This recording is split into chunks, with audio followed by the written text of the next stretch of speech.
2211 شکریہ لیجئے پروگرام سماعت فرمائیے۔ آئیے سب سے پہلے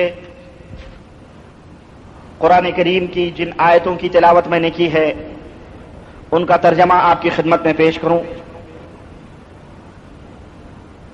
اور محمد صلی اللہ علیہ وسلم صرف اللہ کے رسول ہیں۔ آپ سے پہلے بھی بہت سارے رسول گزر چکے، تو اے لوگوں، کیا اگر یہ رسول مر جائیں یا شہید کر دیے جائیں تو تم پھر اپنی ایڑیوں کے بل پلٹ جاؤ گے، یعنی کفر اختیار کر لو گے؟ اور یاد رکھو، جو شخص بھی نبی کے مرنے کے بعد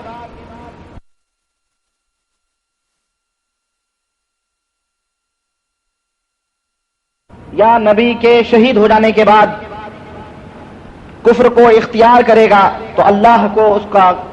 کو کوئی نقصان نہیں پہنچا سکتا ہے، اللہ کو کوئی نقصان نہیں پہنچائے گا۔ سیجزی اللہ الشاکرین، ان قریب اللہ شکر کرنے والوں کو بدلہ عطا فرمائے گا۔ سورہ آل عمران آیت نمبر 144 اور دوسری آیت کریمہ جو میں نے پڑھی ہے، اللہ وحدہ لا شریک نے فرمایا انک میت وانہم میتون، اے اللہ کے نبی آپ بھی مرنے والے ہیں، اور جو لوگ آپ کی موت کا انتظار کر رہے ہیں انہیں بھی ایک دن مرنا ہے، وہ بھی مرنے والے ہیں، آپ کو بھی موت آئے گی، اور جو لوگ ہیں کفار اور مشرکین انہیں بھی موت آنے والی ہے۔ سورہ زمر آیت نمبر 30۔ بزرگوں، دوستوں اور بھائیوں، قرآن کریم کی ان آیتوں سے شاید آپ کے ذہن میں میرے خطبے کا موضوع آ چکا ہو۔ آج کے اس خطبہ جمعہ میں میرا موضوع سخن ہے نبی کریم صلی اللہ علیہ وسلم کی زندگی۔ آیا آپ صلی اللہ علیہ وسلم زندہ ہیں، یا آپ صلی اللہ علیہ وسلم کے اوپر موت آئی یا نہیں آئی؟ اس کی حقیقت کیا ہے؟ ہمارے ملکوں کا بھی عجیب و غریب حال ہے، اور ہم عجیب و غریب فضاؤں میں سانس لیتے ہیں۔ چنانچہ ہمارے ملکوں کا اکثر و بیشتر طبقہ دین سے دور، اسلام سے انجانا نابلد، دنیا کی رنگینیوں یہ ذرا دور کر دیں اس کو، دنیا کی رنگینیوں اور اس کی چمک اور دمک میں مست اور بے خبر، آخرت کے خوف سے غافل، اور دنیا کے اندر مست تو ہے ہی وہ، نہ اللہ کا خوف۔ اکثر و بیشتر طبقہ اس طرح کا ہے۔ اس پر ستم در ستم یہ ہے کہ ہمارے ملکوں کے جاہل اور برے علماء نے، ان پڑھ مفتیوں اور سڑک چھاپ مولویوں، واعظوں اور مقرروں نے ان بیچاروں کا، عوام کا بیڑا غرق کیا ہوا۔ جہالت نے الگ ان کی کمر توڑی ہوئی ہے، اور شیطان انہیں الگ اپنے شکنجوں میں جکڑنے کی کوشش کر رہا ہے، اور کرتا ہے، اور کر رکھا بھی ہے۔ وہ مسلمان جو کبھی ایک جسم کی طرح تھے، جن کے اتحاد و اتفاق کی تعریف اللہ تبارک و تعالیٰ نے قرآن کریم میں فرمائی ہے، اور جن مومنوں کے صفات اللہ تبارک و تعالیٰ نے بیان فرمائے ہیں قرآن میں، اللہ تعالیٰ نے ان کے بارے میں ارشاد فرمایا اشداء علی الکفار ورحماء بینہم، کہ مومنین وہ ہیں، نبی کے ماننے والے وہ ہیں، نبی کے پیچھے چلنے والے وہ ہیں، نبی کا کلمہ پڑھنے والے وہ لوگ ہیں جو کافروں کے اوپر سخت ہیں اور آپس میں نرم ہیں۔ ہو حلقے یاراں تو بریشم کی طرح نرم، ہو حلقے یاراں تو بریشم کی طرح نرم، اور کافروں کے لیے سخت ہیں، آپس میں ریشم کی طرح نرم ہیں، لیکن کافروں کے اوپر سخت ہیں۔ لیکن آج معاملہ اس کے الٹا نظر آ رہا ہے۔ آج یہ مسلمان اشداء علیہم ورحماء علی الکفار ہیں، آپس میں ایک دوسرے کے لیے سخت ہیں،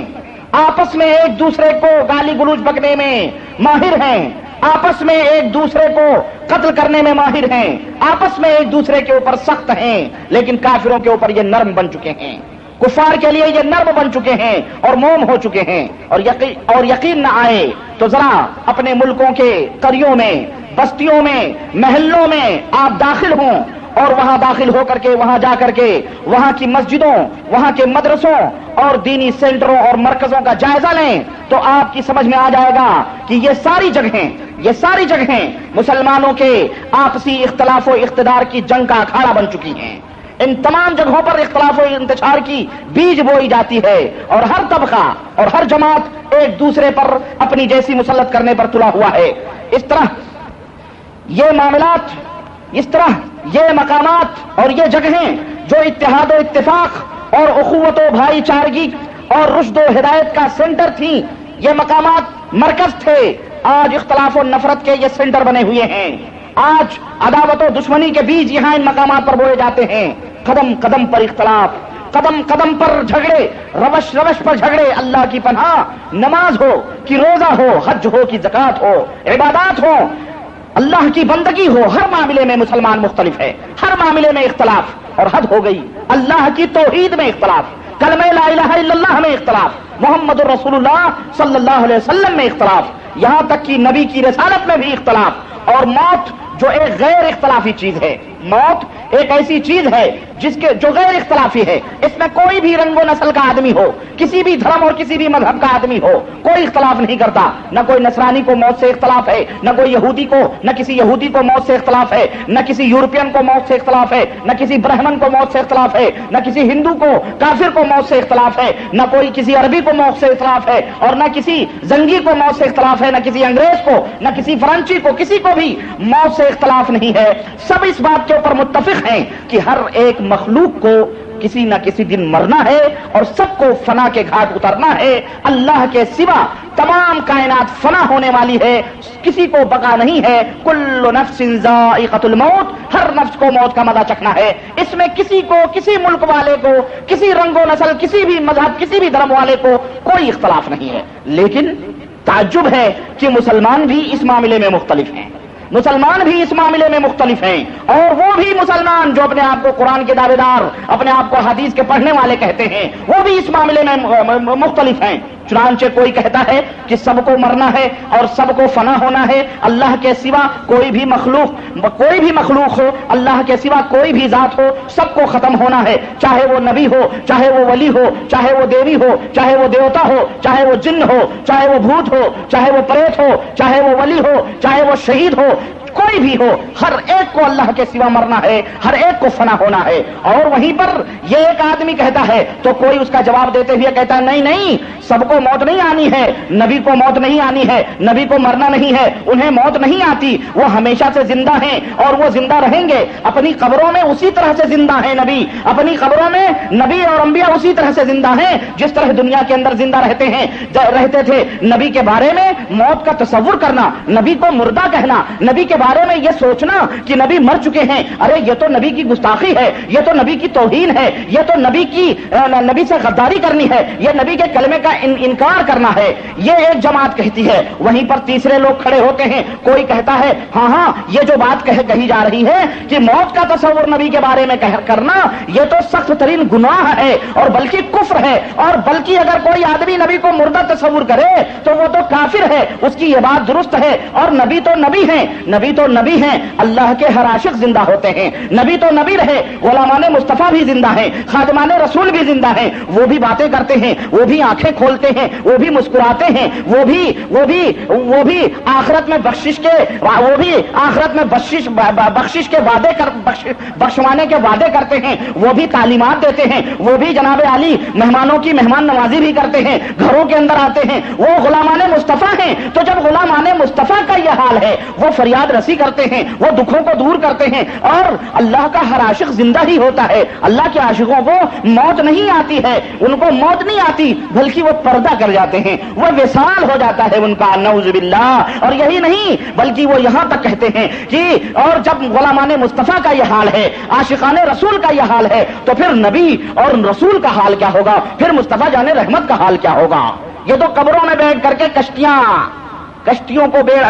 اٹھا کر کے باہر کرتے ہیں، یہ تو ہزاروں کوسوں میل دور کے اوپر اپنی قبروں میں لوگوں کی فریادیں سنتے ہیں، یہ غلامان مصطفیٰ کا حال ہے، تو پھر مصطفیٰ جان رحمت کا حال کیا ہوگا، نعوذ باللہ، استغفر اللہ۔ اس طرح کے عقیدے موت کے تعلق سے رکھے جاتے ہیں۔ غرض یہ اختلافات جو فروعی اختلافات نہیں ہیں، یعنی یہ کوئی معمولی اختلافات نہیں ہیں کہ چلو بھائی نظر انداز کر دو. ایسے اختلافات نہیں ہیں کہ کوئی آدمی ہاتھ چھوڑ کے نماز پڑھ رہا ہے, کوئی ناک کے نیچے پڑھ رہا ہے, کوئی اوپر پڑھ رہا ہے, کوئی آگے پڑھ رہا ہے, کوئی سینے میں پڑھ رہا ہے, کوئی سر پہ ہاتھ رکھ کر کے نماز پڑھ رہا ہے. چلو بھائی چھوڑ دو, کوئی بات نہیں یار, یہ تو کوئی بات نہیں. ایسے اختلافات نہیں ہیں کہ ان کے اوپر چشم پوشی کر لی جائے, ان سے آنکھوں کو بند کر لیا جائے, نہیں, بلکہ یہ عقیدے کا اختلاف ہے, یہ بنیادی اختلاف ہے. اور نبی کے بارے میں زندگی کا عقیدہ رکھنا یہ شرک کی جڑ ہے, یہ شرک کی بنیاد ہے, اور یہ شرک کی بیس ہے. یہی بیس ہے, اسی کے اوپر نبی کریم صلی اللہ علیہ وسلم کو فریاد رس, نبی کریم صلی اللہ علیہ وسلم کو مشکل کشا, نبی کریم صلی اللہ علیہ وسلم کو حاجت روا, اور نبی ہی نہیں بلکہ اسی زندگی کی بنیاد کے اوپر پورے شرک کے گھورک دھندے ہو رہے ہیں. یہی جڑ ہے, یہی بنیاد ہے, یہی عقیدے کا فالٹ ہے, یہ سب سے بنیادی مسئلہ ہے, فروعی مسئلہ نہیں ہے. اور آج اسی عقیدے سے امت کو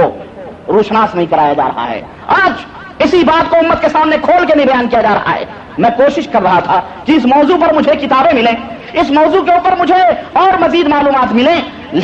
لیکن ہمیں اپنی زبان میں کوئی ایسی کتاب نہیں ملی. یہاں تک کہ اردو عربی زبان میں بھی مجھے ایسی کوئی کتاب مستقل اس موضوع پر میری نظر سے نہیں آئی. ہو سکتا ہمارے ملکوں میں لوگوں نے, علماء نے لکھے ہوں کہ نبی کریم صلی اللہ علیہ وسلم مر گئے ہیں, اللہ کے رسول صلی اللہ علیہ وسلم مردہ ہیں, اس موضوع کے اوپر ممکن ہے ہمارے ملکوں میں کتاب ہو, لیکن نبی کریم زندہ ہے اس موضوع پر تو آپ کو بہت ساری کتابیں مل جائیں گی مارکیٹ میں, اور موجود ہیں, وہ خود ہمارے پاس بھی موجود ہیں ایسے عقیدہ رکھنے والوں کی کتابیں. لیکن اس موضوع پر کہ نبی کریم صلی اللہ علیہ وسلم مردہ ہے, اس موضوع پر مجھے کوئی کتاب نہیں ملی. شاید ہمارے علماء یہ خوف زدہ ہو, یہ ڈر رہے ہوں کہ جس طرح سے اور تمام سب چیزوں کے مسائل بیان کرنے پر مجھے وہابی لہابی کہا گیا, اسی طرح اس حقیقت کو بھی اگر میں کھولوں گا تو لوگ ہمیں وہابی لہابی کہیں گے, ہمیں گستاخ رسول کریں گے. لیکن نہیں, میں انشاءاللہ تبارک و تعالی آپ کے سامنے اس حقیقت کو رکھنے کی کوشش کروں گا, اور میں بیان کرنے کی کوشش کروں گا کہ آیا نبی کریم صلی اللہ علیہ وسلم زندہ ہیں یا مر چکے ہیں, آپ صلی اللہ علیہ وسلم اپنی قبر میں زندہ ہیں یا قبر میں کیا حالات ہیں, وہ تمام سب چیزیں. اسی طرح نبی کو موت آنا,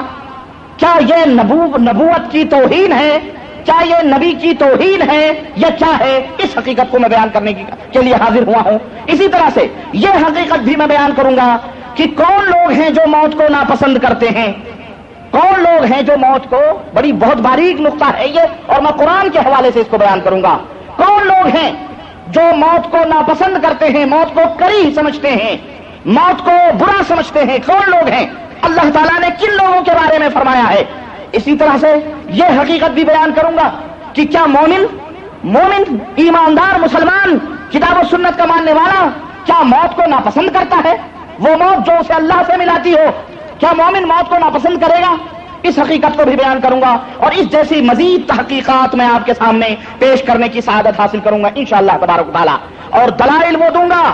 میرے دلائل اور براہین وہ ہوں گے, اور وہ براہین اور دلائل دوں گا جس پہ کوئی مائی کا لال انگلی اٹھانے کی بھی جرات نہیں کر سکتا, اور اگر کسی نے جرات بھی کی تو اس انگلی اٹھانے کی وجہ سے وہ فی نار جہنم ہوگا. کیوں؟ وہ دلائل یا تو رب کے قرآن کے ہوں گے یا مصطفیٰ جان رحمت کے فرمان کے ہوں گے. اور تیسری چیز ہماری جھولی میں نہیں ہے, فلانے حضرت نے, فلانے بزرگ نے, فلانے قبلہ نے, فلانے کعبہ نے, فلانے سجادہ, یہ ہمارے یہاں نہیں ہے. ہمارے ہاں تو قرآن کریم کے دلائل ہیں یا تو سنت مصطفیٰ صلی اللہ علیہ وسلم سے ماخوذ دلائل ہیں. اور پھر اس کے بعد میں اپنے یاروں کے دلائل بیان کروں گا,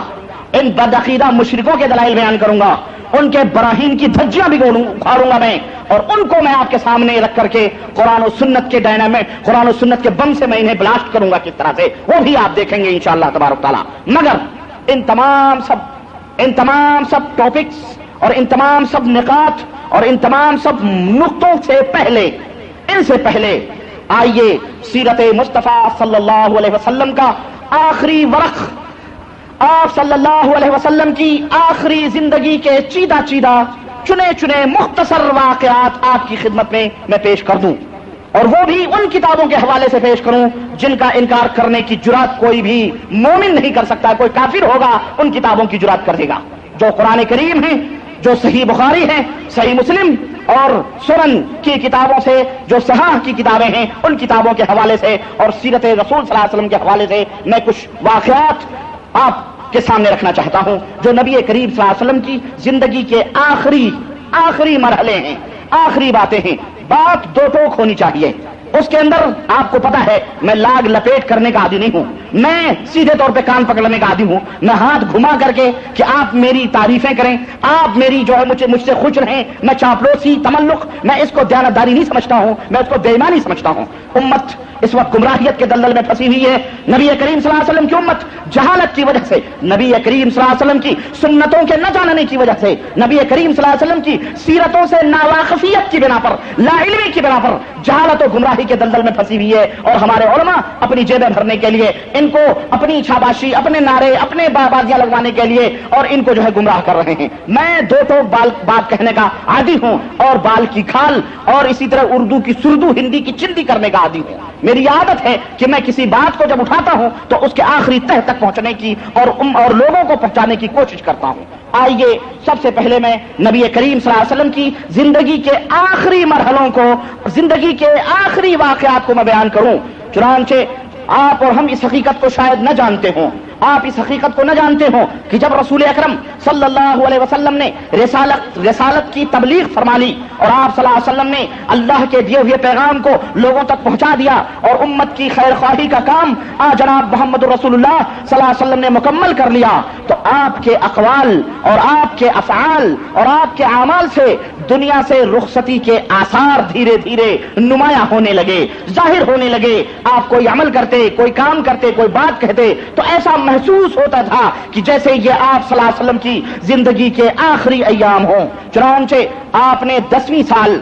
سن 10 ہجری کے اندر 10ویں سال آپ صلی اللہ علیہ وسلم نے